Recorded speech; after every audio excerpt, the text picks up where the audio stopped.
portent les masques et acceptent la distanciation. Et c'est là, je pense que les Chinois disent que quand quelqu'un est tordu à droite, pour le redresser, il faut le tordre à gauche, comme ça il va se tenir droit. Donc,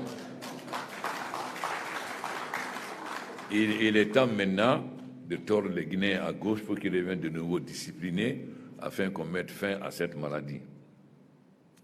Nous avons parlé de gouverner autrement. Mais gouverner autrement, ce n'est pas seulement au niveau du gouvernement. C'est une véritable révolution culturelle que nous voulons en Guinée. C'est-à-dire qu'il faut que les Guinéens changent de comportement. Sous la Première République, il y avait une discipline de fer qui faisait que les gens respectaient. Mais depuis, nous sommes devenus l'anarchie, c'est comme la jungle. Donc, il faut que de nouveau, l'enseignement civique soit enseigné de l'école primaire à l'université, que les Guinéens connaissent leurs droits, c'est-à-dire ce qu'ils doivent obtenir sans payer, qu'ils l'obtiennent sans payer, que les fonctionnaires ne les fassent pas payer. Nous allons mettre en place des structures qui vont permettre aux populations de s'adresser chaque fois qu'un fonctionnaire va leur demander de payer quelque chose qui ne doit pas être payé. Et aussi, nous allons faire en sorte que les salaires qui sont touchés soient mérités, que les travailleurs, les fonctionnaires ne viennent pas à midi au bureau pour repartir à 1h. Désormais, chacun sera au bureau à 8h et jusqu'à l'heure de départ. Nous avons fait des feuilles de route.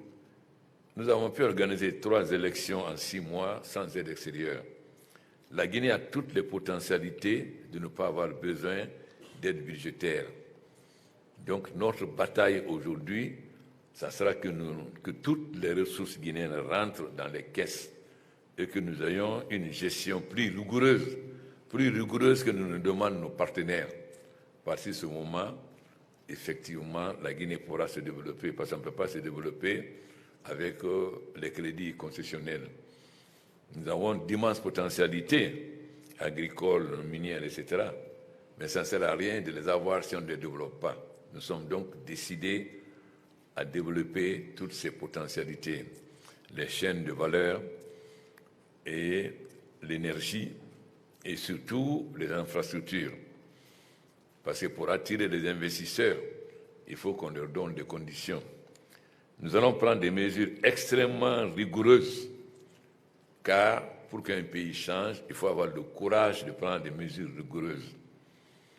Nous allons faire une réforme foncière, parce que pour encourager les investisseurs, il faut faire une réforme foncière. Vous construisez votre usine, un kidam se lève pour dire « non, le terrain appartenait à mon grand-père ». Nous savons aussi que beaucoup de biens de l'État ont été tournés. Le contentieux franco-guinéen, nous avons payé la France et tous les biens sont revenus à la Guinée. Beaucoup de gens se sont accaparés ces biens. Je vous garantis que d'ici la fin de l'année, tous ces biens seront récupérés. Nous avons des préfets qui ont vendu des terres alors qu'ils n'ont pas de droit. Toutes ces terres seront récupérées. Toutes les maisons construites sur les terrains de l'État sans autorisation seront cassées. C'est l'année 2021 et l'année de la transformation complète de la Guinée.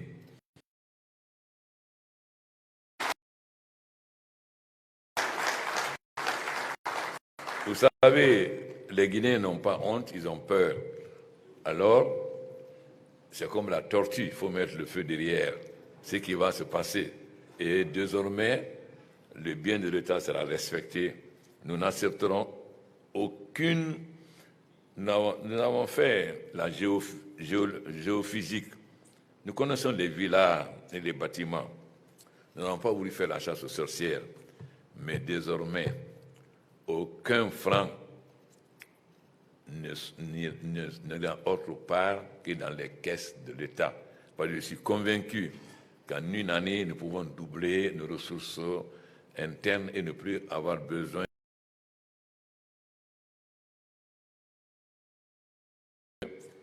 qu'ils auront affaire à une nouvelle Guinée. Car nous avons non seulement fait des feuilles de route, mais nous avons signé des contrats de performance. Tous les cadres auront un contrat de performance.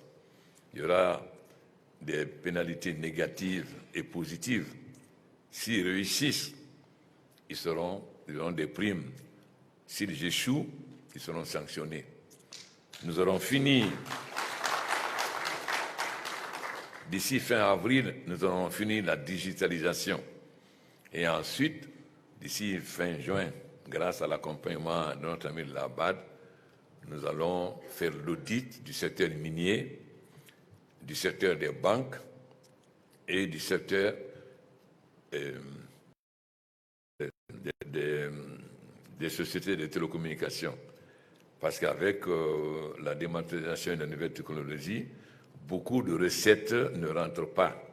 Nous allons faire en sorte que toutes ces recettes rentrent.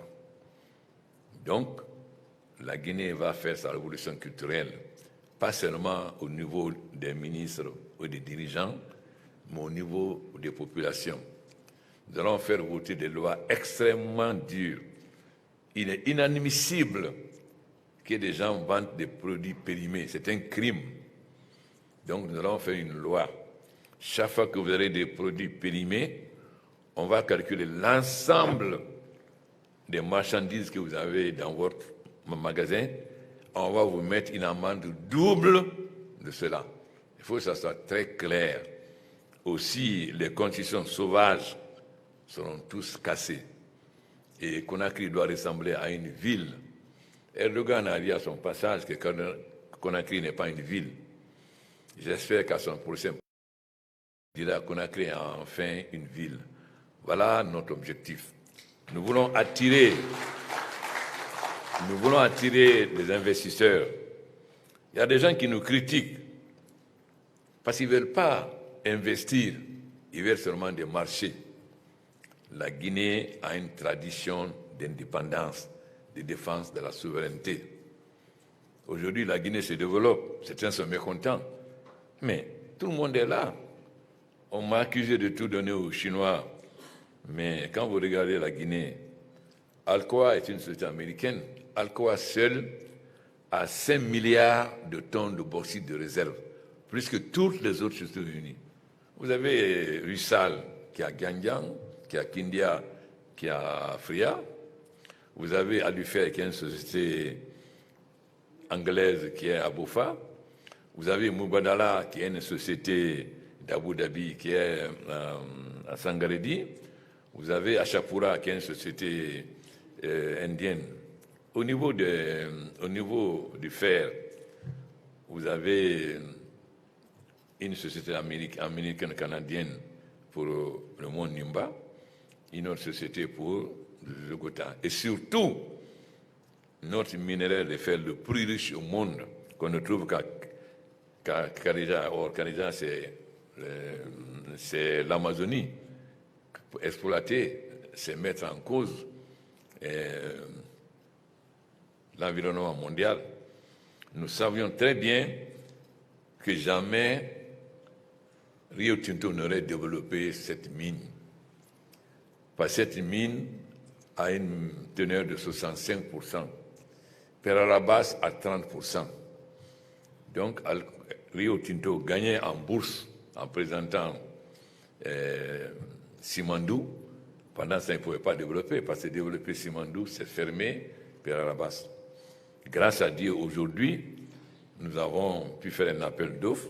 Simandou 1 et 2 va être développé avec un chemin de fer de 650 km et un port en eau profonde. Nous-mêmes, en tant qu'État, nous allons faire un port en eau profonde.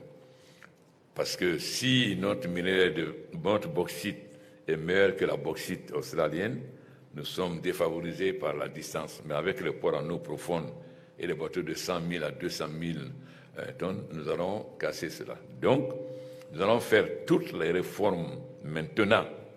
Les réformes les plus difficiles, nous allons les faire maintenant. Et nous garantissons à nos partenaires qu'ils ont toutes les potentialités. Il n'y a pas que la bauxite, le fer et l'or et le diamant. Nous avons le cobalt, nous avons le cuivre, nous avons beaucoup d'autres que nous appelons méthodes de base. Nous avons fait la géophysique au 100 millième. Nous cherchons maintenant des partenaires qui vont faire la géophysique au 5 millième. Et ensuite, nous partageons de résultats. Mais la Guinée n'est pas seulement un scandale géologique, comme on le dit, c'est aussi un scandale agricole. Et nous cultivons à peine le tiers. Aujourd'hui, nous avons dégagé, nous avons fait l'étude avec voie aérienne et nous avons, pendant la période coloniale, les Blancs avaient fait certains aménagements. Nous voulons les réhabiliter et cela va nous permettre de faire 2 cultures par an. Il faut que la Guinée devienne autosuffisante en produits de première nécessité et exportateur. Deuxièmement, il faut que la Guinée développe les 4 chaînes de valeur. La chaîne de valeur des produits. Nous voyons l'exploitation aux États-Unis. Notre ananas est classé 9 sur 10, alors que l'ananas venant d'Amérique latine est classé 4 sur 10. La mangue est classée 6 sur 10. Donc, nous allons développer la chaîne de valeur des fruits, la chaîne de valeur des cultures maraîchères, la chaîne de valeur des produits d'exportation. Donc, nous encourageons nos partenaires à venir participer à l'agrobusiness pour cultiver, transformer et transporter. Pour cela, l'objectif principal du gouvernement dans ce mandat-là, c'est les infrastructures, les routes, les pistes, etc. Et aussi l'amélioration. Nous avons assez de production, mais nous avons le problème de transport. Et aussi, nous avons une perte énorme. Sur tout ça, nous comptons sur les partenaires. Et la Guinée va renouer avec la discipline. Première République, la discipline était très dure, mais on est passé de l'extrême dureté à l'anarchie. On va donc ramener l'aiguille au milieu.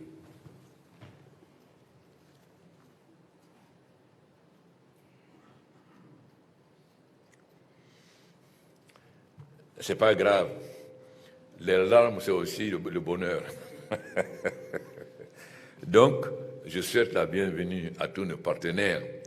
Le gouvernement guinéen est décidé à prendre toutes les mesures pour qu'il y ait la discipline, le respect des biens publics et la fin de l'anarchie. Nous allons enseigner l'enseignement civique jusqu'à l'université. Nous allons mettre fin à ces magouilles favorisées. Je constate, par exemple, qu'il y a des fonctionnaires qui sont en fonction depuis 50 ans. Or, l'âge de la retraite, c'est 65 ans. Donc, j'ai mis en place un groupe de travail et aujourd'hui, nous avons beaucoup de fonctionnaires. Si vous voyez leur date de naissance et leur date d'entrée en fonction, ils sont entrés en fonction à 9 ans. Voilà les inconvénients. Donc, tout ça, ça va être balayé. Je n'aurai aucun état d'âme. Je n'ai pas d'amis, je n'ai pas de parents. Mon ami, mon parent, c'est la Guinée. Voilà ce que je dis à tout le monde. Alors, faites confiance à la Nouvelle-Guinée. Je dis à tous les Guinéens, ils doivent faire les révolutions culturelles. Nous allons faire des lois. Vous avez des bacs qu'on jette.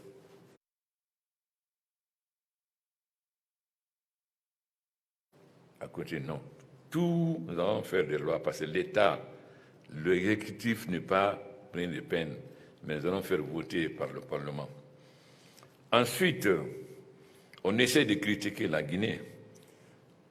J'ai parlé avec l'ambassadeur d'Allemagne il y a quelque temps. Il me disait, Monsieur Condé, nous sommes victimes de la même chose. Dès qu'on parle, on dit, les Grecs et les Turcs nous disent, vous les nazis. La Guinée a fait d'énormes progrès sur le plan des droits humains. Mais on continue à considérer la Guinée comme avant. Les pays qu'on dit démocratiques en Afrique, ils mettent leurs opposants en prison. Nous, on n'a jamais mis d'opposants en prison. Les gens qui sont en prison, ne sont pas des hommes politiques, malgré la campagne. Parce que vous savez, les journalistes français, ils ne respectent pas les chefs d'État africains. Moi, je n'accepte pas qu'on ne me respecte pas. On doit se comporter avec moi comme avec le président français. Ce que tu ne peux pas faire avec le président français, tu ne le feras pas avec moi. C'est pourquoi RFI et France 24 racontent ce qu'ils veulent. Mais le mensonge peut aller vite, mais la vérité rattrape toujours. La véritable image de la Guinée finira par être qui sont responsables. La victoire a beaucoup de pères, la défaite est orpheline. Alors, nous allons faire en sorte que la Guinée soit au destin que l'histoire nous avait promis. Chirac m'avait dit, de toutes les anciennes colonies françaises, c'est la Guinée qui avait le meilleur avenir. Au fond, il disait que s'il devait choisir le président, c'est le président de la Guinée. Ce n'est pas une malédiction, c'est une mauvaise gestion. Nous allons mettre fin à cette mauvaise gestion. Eux n'auront aucun état d'âme. Quiconque ne remplira pas son contrat de performance laissera la place. Nous allons faire aussi la certification. Parce qu'on a des cadres très brillants qui sont écrasés par des cadres incompétents, uniquement faisant des relations avec les ministres. La certification va permettre de mettre l'homme qu'il faut à la place qu'il faut. Alors, Monsieur le Premier ministre, Monsieur les ministres, Messieurs les directeurs généraux, vous êtes prévenus. La certification mettra à la place l'homme qu'il faut, à la place qu'il faut.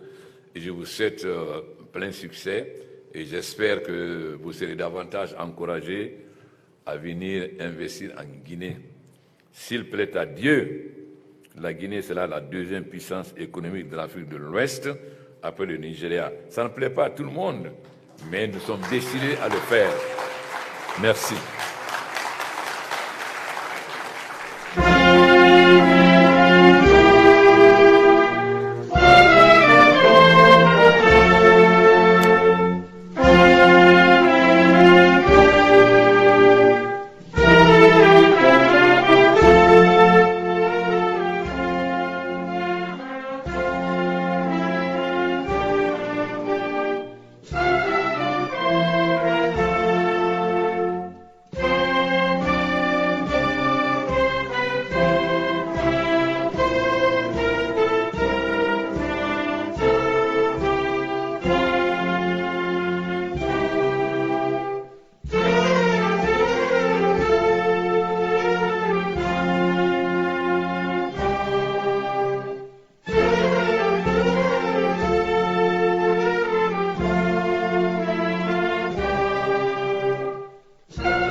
Je vous prie de rester sur le podium, s'il vous plaît, pour une photo de famille.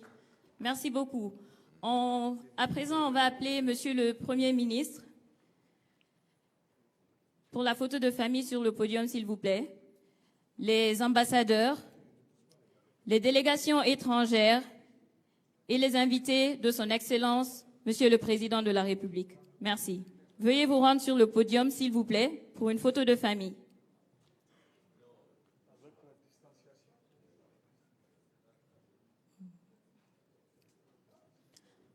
Encore une fois, les invités de son Excellence, Monsieur le Président de la République, les ambassadeurs et les délégations étrangères sont conviés au podium pour une photo de famille. Merci.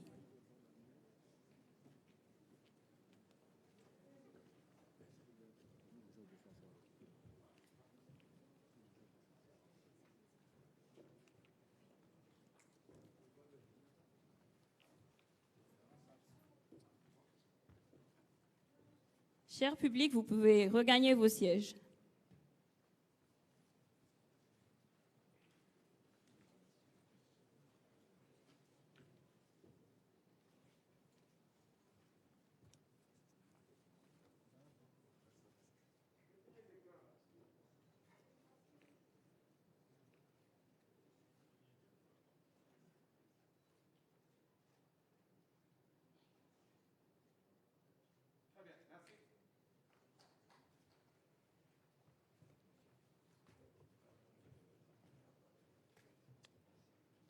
Merci à tous.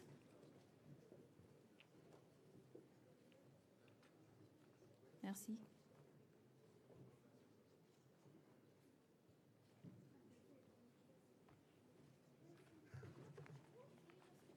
Attention.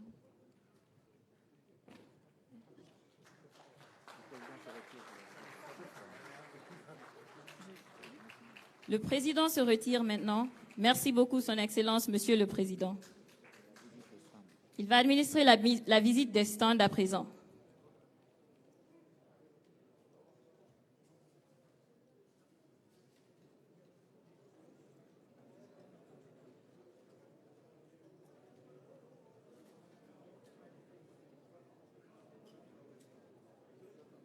Prière de rester dans la salle, s'il vous plaît, pour qu'on continue le programme. Chers invités, de bien vouloir rester dans la salle.